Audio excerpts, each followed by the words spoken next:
हमारे पूज्य महाराज जी ने देखो कितना सुंदर आयोजन कराया आप लोगों के लिए। हेलीकॉप्टर से आप लोगों के लिए पुष्पों की वर्षा की, इतनी बढ़िया यात्रा निकाली आप लोगों के लिए। देखो संत न होते जगत में तो जल जाता संसार। आज हम और आप यहाँ बैठ के भगवत चर्चा कर रहे हैं तो केवल संतों के कारण कर रहे हैं। इसलिए संतों का होना इतना ही जरूरी है जीवन में जितना दाल में नमक का होना और खीर में मिश्री का होना। क्यों? यदि खीर में शक्कर या मिश्री ना हो तो खीर का कोई स्वाद है नहीं, और दाल में यदि नमक ना हो, राम रस ना हो तो दाल का कोई स्वाद है। ऐसे हमारे जीवन में संत चरण ना हो तो हमारे जीवन का भी कोई स्वाद नहीं है। हमारा जीवन भी स्वादिष्ट तब बनता है जब संतों की कृपा होती है। इसलिए संत हृदय नवनीत समाना, संत बड़े परमार्थी, भेष धरे अवधूत, पर राम नाम का गोला छोड़ें तो भाग जाएं कौन? यमदूत।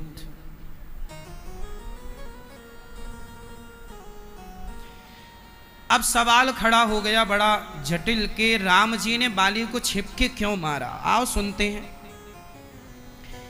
मैंने जब शास्त्र पढ़े, मैंने जब रामचरितमानस पढ़ी और जब मैंने पढ़ा, संतों के चरणों में बैठा तो मेरे मन में ऐसा आया, मुझे लगा कि ये कारण है।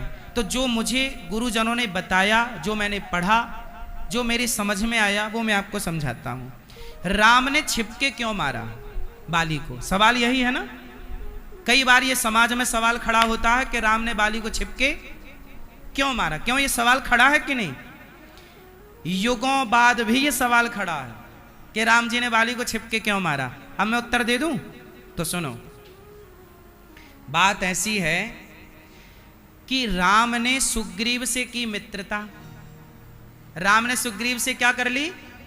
जोर से, मित्रता। अच्छा, राम और सुग्रीव की मित्रता कराई किसने? किसने? झाड़ी वाले हनुमान जी ने। भाई राम की और सुग्रीव की मित्रता किसने कराई? हनुमान जी ने कराई। हनुमान जी ने मित्रता करा दी। और मित्रता कैसी? जो ना मित्र दुख होहि दुखारी, तिनहि बिलोकत पातक भारी। रामचरितमानस में लिखा है इसी प्रसंग में कि मित्र कैसा हो? जो मित्र के दुख से दुखी हो और मित्र के सुख से सुखी हो, वही ना मित्र है। अच्छा, राम जी ने अपने मित्र से पूछा, सुग्रीव तुम यहां जंगल में क्यों रहते हो? तुम्हारी पत्नी कहां? तब पूरी मैं दानव की कथा सुना दी। सुग्रीव ने कहा कि एक राक्षस आया, मेरे भैया बाली को ललकारा, मेरे भैया बाली उसके पीछे भागे, वो एक गुफा में चला गया। भैया बोले कि 15 दिन तक इंतजार करना, मैं 15 दिन बाद उस राक्षस को मारकर आऊंगा। लेकिन मैं 1 महीने तक इंतजार किया, बाली उस गुफा से नहीं निकले, तो मुझे लगा कि मेरे भैया को बाली ने मार दिया। और मैंने उस गुफा के दरवाजे में एक पत्थर की शिला, पत्थर रख दिया। और जब मैं किष्किंधा आया तो किष्किंधा के लोगों ने मेरा राज्य अभिषेक कर दिया और मुझे राजगद्दी पर बिठाया। और जैसे ही मैं राजा बना तो भैया बाली आ गए और भैया बाली ने मुझे खूब मारा। मेरी एक ना सुनी, मैं कहता रहा पर वो ना सुने। इतना मारा कि प्रभु मैं मरने वाला था। तब मैं भाग करके यहाँ ऋष्यमुख पर्वत पे आ गया। है ऋष्यमुख पर्वत में आ गया और यहां आया तो ये श्राप के कारण बाली नहीं आता। यहां एक संत जी ने श्राप दिया कि तू यहां जाएगा समाप्त हो जाएगा। तो मैं यहां बच गया, वरना ये मार डालता मुझे बाली। राम जी ने कहा, राम राम राम सुग्रीव, तुम्हारे भाई ने तो बड़ा अत्याचार किया। अच्छा ये बताओ, सुग्रीव और बाली की लड़ाई में गलती किसकी थी? उत्तर दो। सुग्रीव और बाली की लड़ाई में गलती किसकी थी? सुग्रीव की या बाली की? उत्तर। मैया क्या बोलती तू? क्या उत्तर है? सुग्रीव और बाली की लड़ाई में किसकी गलती थी? हैं? अच्छा भैया बताओ, भैया दादाजी बताओ, कौन गलत है? कौन? बाली। बाली की गलती है। क्या गलती है?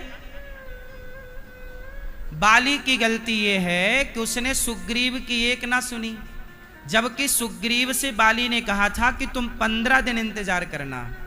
लेकिन बेचारा सुग्रीव कितने दिन इंतजार किया? 1 महीना। अब सुग्रीव ने तो बेचारे ने 1 महीना की उसे लगा कि मर गया होगा, और जब मर गया तो वो आया तो उसे जबरदस्ती राजा बना दिया। मारने के पहले एक बार सुग्रीव को, अब बाली को सुग्रीव का पक्ष तो सुनना था ना, नहीं ना, नहीं सुना तो लड़ाई हो गई। आज भाई भाई की लड़ाई केवल इसलिए होती है कि एक पक्ष सुना जाता है, दूसरा पक्ष सुना ही नहीं जाता, इसलिए लड़ाइयां होती हैं। आज भी ये सुग्रीव बाली की लड़ाइयां खत्म नहीं हुई। आज भी भाई भाई के झगड़े इसी बात पर हैं कि एक भाई अपनी बात कह देता है, एक भाई बोला कि तू गलत है। अरे भाई, आप एक बार उसका पक्ष तो सुनो कि वो गलत कैसे है, वो अपनी सफाई में भी तो कुछ कहना चाहेगा। हो सकता है कंफ्यूजन हो, गलत फहमी हो। क्यों जी, लड़ाइयों में कई बार गलत फहमियां होती हैं कि नहीं, हाँ या ना, होती है ना। तो सुनो, सुग्रीव और बाली की लड़ाई में क्या हो गया, गलतफहमी।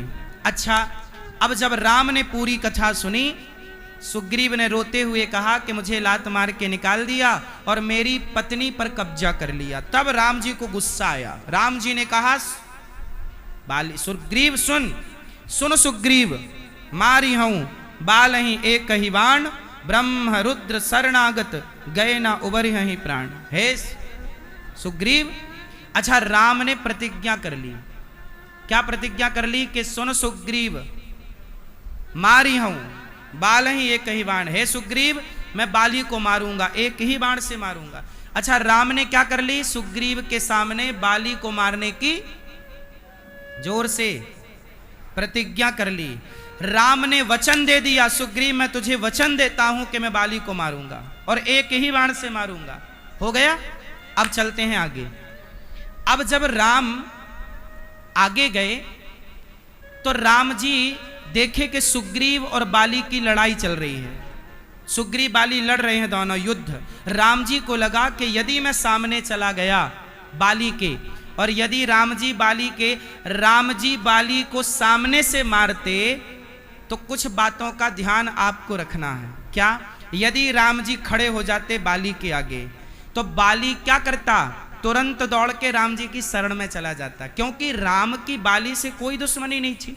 भाई बाली राम से लड़ता क्यों, ये तो बताओ। बाली राम से, उसकी दुश्मनी सुग्रीव से है, बाली राम से क्यों लड़ता? तो जब राम जी बाली को मारने सामने जाते तो बाली सबसे पहले राम की शरण में जाता, और शरण में जाता तो राम जी क्या करते, सन्मुख हों ही जीव मोहि जबहि, जन्म कोटि अघनासहि तबहि। राम जी कहते हैं कि शरणागत कहूं जे तजहि, हित अनहित अनुमान, तेनर पावर पापमय तिनहि बिलोकत हान।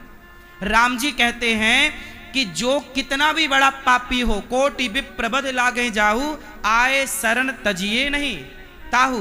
कितना भी बड़ा पापी हो, राम जी का वचन है कि यदि मेरी शरण में कोई आएगा तो हम त्वा सर्व पापेभ्यो मोक्षयिष्यामि मा शुचा। जो मेरी शरण में आएगा मैं उसे मोक्ष का अधिकारी बना दूंगा। यदि राम की शरण में बाली आता तो राम जी बाली को क्षमा कर देते कि नहीं? सवाल आपसे, उत्तर दो। यदि राम जी की शरण में बाली आता तो राम जी बाली को क्या करते? क्षमा। और यदि क्षमा कर देते तो फिर राम मारते ना मारते, और नहीं मारते तो सुग्रीव को जो वचन दे चुके हैं उस वचन का क्या होता कि सुनो सुग्रीव, मारी हूं बाल ही एक ही बाण। अब आप लोग बताओ कि राम जी यदि सामने से मारते बाली को और बाली शरण में आता तो शरण में आए हुए को भी नहीं मारना, यह भी राम का वचन है कि मैं शरण में आए हुए को कभी नहीं मारता। अब राम जी नहीं मारते बाली को तो सुग्रीव क्या बोलता कि राम ने तो मेरे को धोखा दे दिया, बोला था कि बाली को मारूंगा, बाद में नहीं मारा। तो राम पर सुग्रीव क्या लगाता? कलंक लगाता, धोखे का, मित्र को धोखा देने का कलंक लगाता सुग्रीव। यदि राम जी बाली को ना मारते तो सुग्रीव नहीं बोलता। बोलो हाँ या ना, बोलता कि नहीं? इसलिए अब राम जी हो गए धर्म संकट में।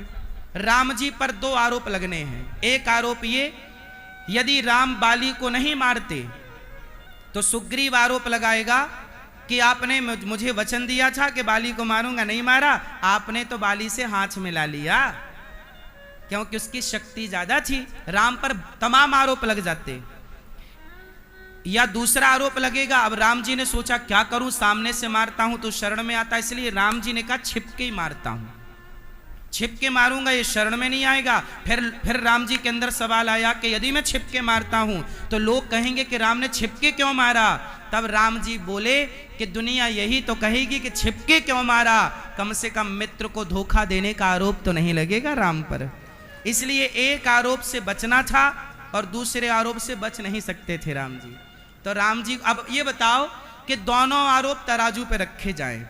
एक आरोप सुग्रीव लगाता कि राम ने धोखा दे दिया, और एक आरोप ये कि राम जी ने छिपके क्यों मारा। यदि तराजू में दोनों आरोप रखे जाएं तो बताओ किस आरोप का पलड़ा भारी था। उत्तर दो, ब्रजवासी हमारे उत्तर देंगे। किस आरोप का पलड़ा भारी था, बोलो। कौन सा? धोखा। सुग्रीव को वचन दे चुके थे तो पूरा करना था, नहीं करते तो धोखा का आरोप लगता। तो राम जी को कोई धोखेबाज ना कह सके, लेकिन लोग तो ये कहेंगे छिपके क्यों मारा, तो कहते रहे। भाई राम जी ने तो कह दिया ना कि ताही वधे कछु पाप ना होई, जिसने पराई स्त्री के साथ दुराचार किया है उसे आगे से मारो, पीछे से मारो, ऊपर से मारो, नीचे से मारो, बस मारो, उनको मारना ही धर्म है, उनको मारना ही। बोलो। अच्छा ये बताओ, भगवान श्री कृष्ण भीम भैया से क्या कहते हैं? ए भीम, गदा लो और जरा दुर्योधन की जंघा तोड़ दो। जबकि गदा युद्ध का नियम क्या है? ऐसा दाऊजी तो यही है ना, दाऊजी महाराज तो यही कुंड है ना दाऊजी का। अब बताओ दाऊजी, हमारे दादा दाऊ दयाल, दाऊजी कह रहे कन्हैया ये क्या हो रहा, अधर्म हो रहा है। क्या अधर्म हो गया दाऊजी? बोले ये दुर्योधन की जंघा पर वार कर रहा है भीम, जबकि गदा युद्ध का नियम है कि गदा को कहां नहीं मारते, जांघों पर। गदा का प्रहार कहां नहीं करते, बोलो, कहां नहीं करते, जांघों पर नहीं करते, ये अधर्म है। कौन बोला? दाऊजी बोले भगवान श्री कृष्ण से, भीम मैं तुझे मारूंगा। दाऊजी बोले भीम। अब भीम तो डर गए, क्योंकि भीम के गुरु हैं दाऊजी और दुर्योधन के गुरु भी हैं दाऊजी। तो दुर्योधन तो खुश हुआ कि चलो गुरुजी आ गए, लेकिन भीम डर गए कि अब तो दाऊजी मार डालेंगे, क्योंकि दाऊजी का गुस्सा तो गुस्सा है। अब दाऊजी गुस्सा, मार दूंगा तुझे भीम, तूने अधर्म से, तुझे सिखाया है कि गदा का प्रहार जांघ पर नहीं करते, कमर के नीचे नहीं करते, तूने क्यों किया? तब भगवान श्री कृष्ण बोले वाह दाऊजी वाह वाह, आज आपको याद आया कि दुर्योधन ने अधर्म किया। तब आप कहां थे जब श्री दुर्योधन ने द्रौपदी को कहा था कि द्रौपदी आजा, मेरी जांघों पे आके बैठ जा? तब क्या यह धर्म था? दाऊजी बोलो, क्या यह धर्म था? जब भरी सभा में द्रौपदी के कपड़े उतारे गए तब वो धर्म था दाऊजी? दाऊजी चुप। भगवान कृष्ण के आगे थोड़ी किसी की चलती है। कन्हैया टेढ़ी टांग वालों यूं ही थोड़ी कहलाए, सबन को चुप कर दे। दाऊजी बोले कन्हैया तुम कहना क्या चाहते हो? तब भगवान श्री कृष्ण बोले कि बाबा दाऊजी ये अधर्मी है, दुर्योधन पापी है, और अधर्मी को अधर्म से मारना ही धर्म है। इसने कौन सा धर्म किया बताओ? भरी सभा में एक नारी के कपड़े उतारना, जो कि रिश्ते में वो नारी इसकी सगी भाभी लगती थी। द्रौपदी दुर्योधन की क्या लगती है? बोलो, भाभी है ना।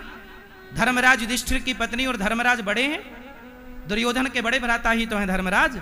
तो बड़े भ्राता की पत्नी भाई की पत्नी भाभी, भाभी को हमारे यहां माता कहते हैं। तो दुर्योधन की रिश्ते में क्या लगी द्रौपदी? बोलो, माता।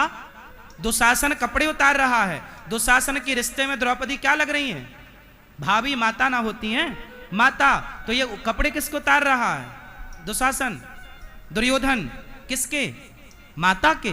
भरी सभा में अपनी माता को निर्वस्त्र कर रहा है। दाऊजी क्या ये धर्म था? तब दाऊजी चुपचाप चले गए।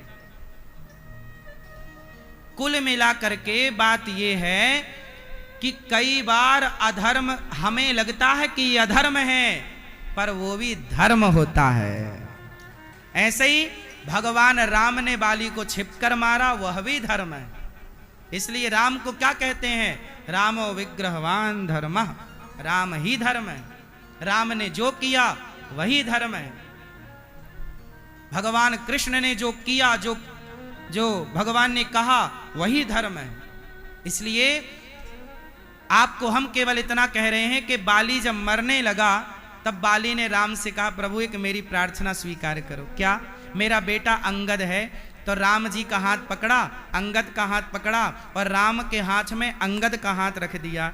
राम जी से बोला, प्रभु मेरी जिम्मेदारी पूरी। एक पिता का कर्तव्य तब पूरा होता है जब उसका बेटा सही हाथों में चला जाए।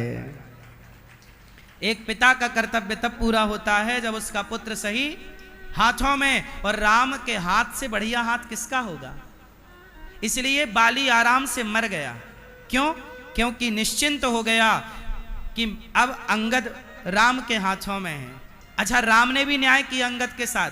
हुआ क्या कि बाली के मरने के बाद राजा कौन बना किष्किंधा का? बोलो, सुग्रीव। तो सुग्रीव राजा बना तो उसके बेटे को उत्तराधिकारी बनना चाहिए था, पर राम जी ने कहा नहीं, सुग्रीव राजा तुम बनोगे, पर आने वाला तुम्हारे बाद राज सत्ता यहां की तुम्हारा बेटा नहीं, बाली का बेटा अंगद संभालेगा। युवराज उसे बनाया, युवराज उसे बनाया। राम के हाथों में हाथ आ गया ना, तो राम गलत कैसे होने देते? इसलिए कहता हूं, हर पिता का कर्तव्य होता है, हर पिता का धर्म होता है कि आप मरने के पहले आप अपने बेटों को योग्य बना करके मरिए, योग्य बनाइए।